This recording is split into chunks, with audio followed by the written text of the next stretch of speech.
Music by Riya Studio Khagadiya। तोहरा हो गेलो शादी के छौरी हमें त छियै कुमार के। तोहरा हो गेलो शादी के छौरी हमें त छियै कुमार के। हमें त अभी पते जे छियै दुगो बच्चा हो गेलो तोहार के। हमें त अभी पते जे छियै दुगो बच्चा हो गेलो तोहार के।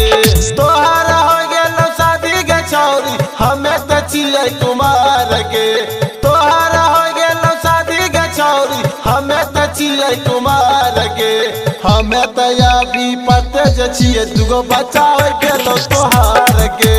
हमें त अभी पते जे छियै दुगो बच्चा हो गेलो तोहार के। दुगो बच्चा हो गेलो तोहार के।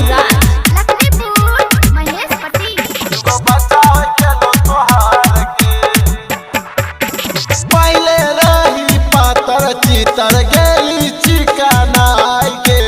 दुल्हा वाला मिलो विटामिन यही से गेली फुलाई के। दुल्हा वाला मिलो विटामिन यही से गेली फुलाई के। पहले रही पातर चितर गेली चिकनाई के। दुल्हा वाला मिलो विटामिन यही से गेली फुलाई के। तोते सुतै चिड़सैया के जोरे तुझे काटे छै रात हमार के। तोते सुतै चिड़सैया के जोरे तुझे काटे छै रात हमार के। हमें त अभी पते जे छियै दुगो बच्चा हो गेलो तोहार के। हमें त अभी पते जे छियै दुगो बच्चा हो गेलो तोहार के। दुगो बच्चा हो गेलो तोहार के। लखनपुर महेश पति। दुगो बच्चा हो गेलो तोहार के।